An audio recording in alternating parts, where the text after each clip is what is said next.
The following is an orientation to the Jordan Classified Evaluation System, JCES. For your information, ESP evaluations are administered pursuant to District Policy 400.30, Evaluation of ESP Personnel. For a complete copy of the policy, please visit policy.canyonsdistrict.org.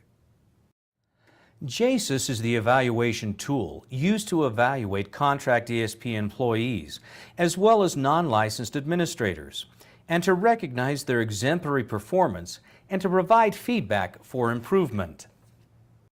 Utah State law and Canyon School District policy requires provisional, probationary, and contracted educational support professionals and non-licensed administrators to be evaluated annually.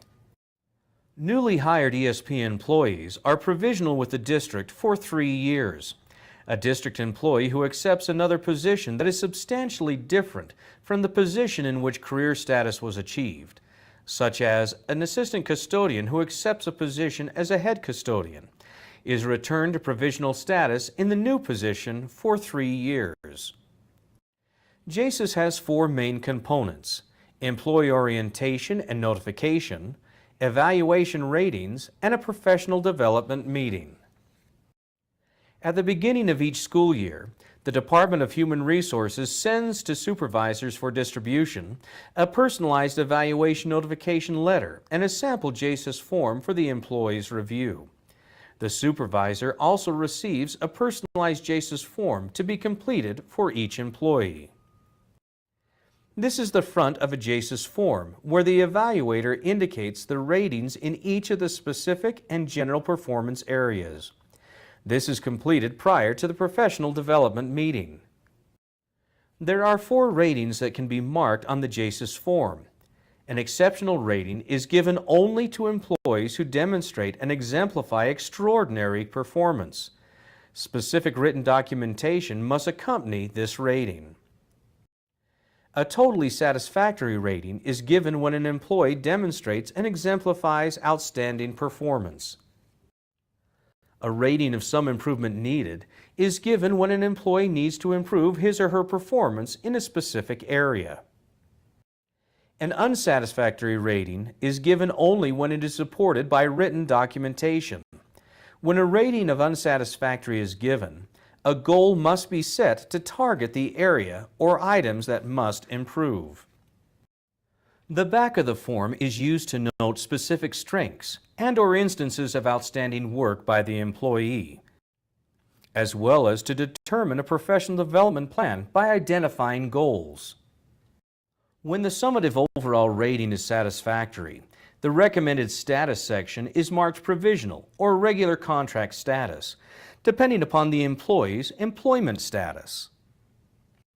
If an employee has 2 or more unsatisfactory ratings on specific and/or general performance areas, the employee's summative overall rating did not meet standard.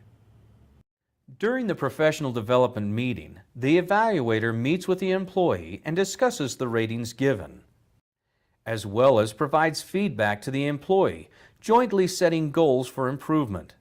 Goals should be realistic and measurable.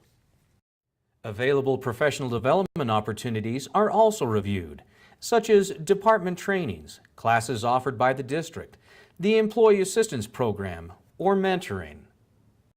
A supervisor may delegate evaluation responsibility to an authorized evaluator who works more directly with the employee and who has been trained on the JCES. The authorized evaluator may not delegate that responsibility to anyone else. The authorized evaluator rates the employee's performance on the JCES form, conferring with the director or principal, making certain that both are in agreement with the evaluation ratings prior to the professional development meeting being held. The feedback an employee receives from JCES will recognize quality service and identify areas for improvement. If you have any questions regarding this presentation, please feel free to contact the Department of Human Resources.